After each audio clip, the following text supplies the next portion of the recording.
Well, also, if you're going to do this, then let's be truthful about it, because the Holocaust isn't about race.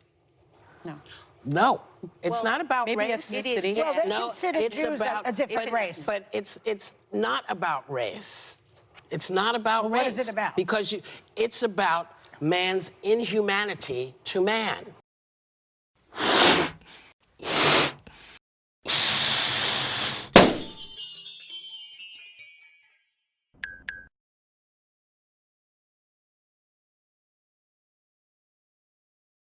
On Tuesday, the 1st of February, the actress and comedian Whoopi Goldberg was suspended from The View over Holocaust remarks. Whoopi Goldberg has recently come back to The View this week after her recent suspension. First and foremost, I am not a historian. I'm approaching this subject as someone who likes sociology. In this video, I hope to provide a brief historical summary of why the Holocaust was about race, and slightly touch on the differences in how we understand race today compared to 20th century Europe and specifically Nazi Germany. I think one of the key things that I have to say, just from the onset of this video, as a Black woman, we have seen the ways in which Black women are more likely to be made an example of in popular culture and in discourse, in media. And I think that it's important to acknowledge that in this conversation. And we see the anti-Black racism, we see the misogynoir, and we see the colorism involved alongside anti-fatness and ableism and all these different ways in which, through, an intersection, Black women of these identities are treated harsher. That being said, the Holocaust is about race. Whoopi's comments are incorrect. During the 1930s and 40s, the Nazi Party, also known as the National Socialist German Workers' Party, had specific ideas in terms of how they viewed racial stratification, who was viewed as racially inferior and who was viewed as racially superior. And this is integral to understanding that period. Later on, after the Second World War, science showed the Mongoloid, the Negroid, and the Caucoid was incorrect. This biological understanding of race shifted in the post-war era. So when I say biological, it's this idea of race as a sort of fixed concept with different groups being associated with specific characteristics. This is related to intelligence. This is related to body type. But there was a moment in Europe where there was a consensus, there was an overwhelming consensus around these ideas, and they were considered true. And that plays such a key part in Nazi politics, Nazi ideology.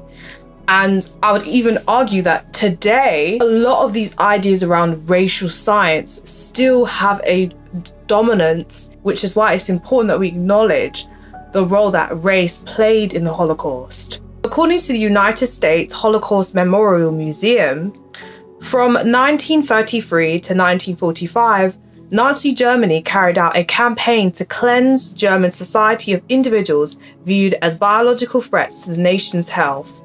Enlisting the help of physicians, psychiatrists, and anthropologists, the Nazis developed racial health policies that began with the mass sterilization of genetically diseased persons and ended with the near annihilation of European Jewry. The Nazi regime carried out a program of approximately 400,000 forced sterilizations and over 275,000 euthanasia deaths that found its most radical manifestation in the death of millions of racial enemies to the Holocaust. The campaign was based on ideas around public health and genetic fitness that had grown out of inclination of many late 19th century scientists. And I think one of the things that really hammers down the role that race played is that Nazis targeted people that were considered biologically inferior for extermination. Aryans are considered the superior race, and that is German people. And, the racial characteristics of pale skin, blonde hair, and blue eyes played a key role.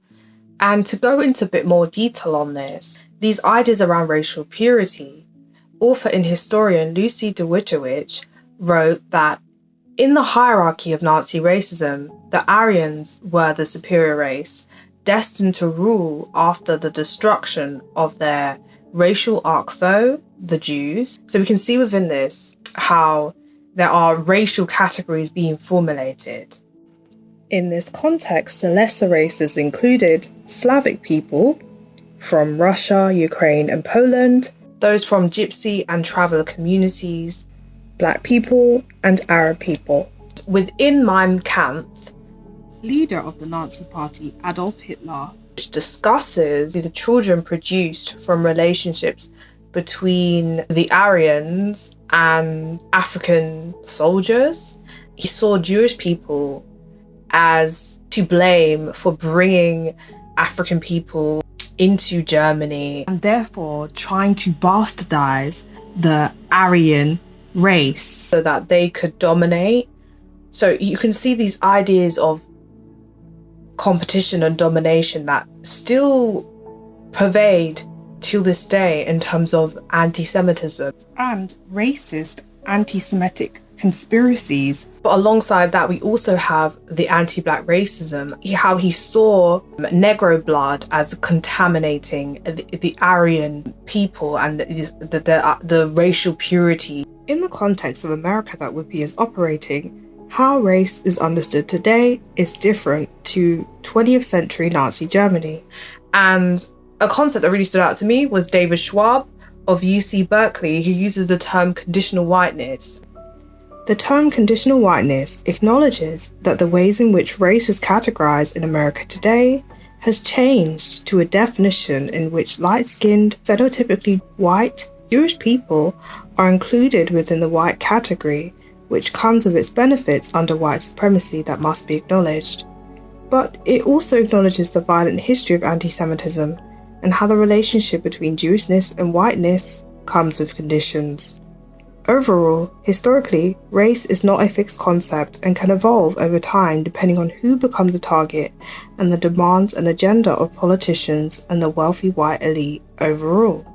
We also saw this with the Unite the Right rally in 2017 and their slogan, "Jews will not replace us." There's a strong connection, if you think about a lot of what I was talking about in terms of Nazi Germany, this idea of being replaced, this idea of having to fight for your dominance. Those white American men marching had a different conception of whiteness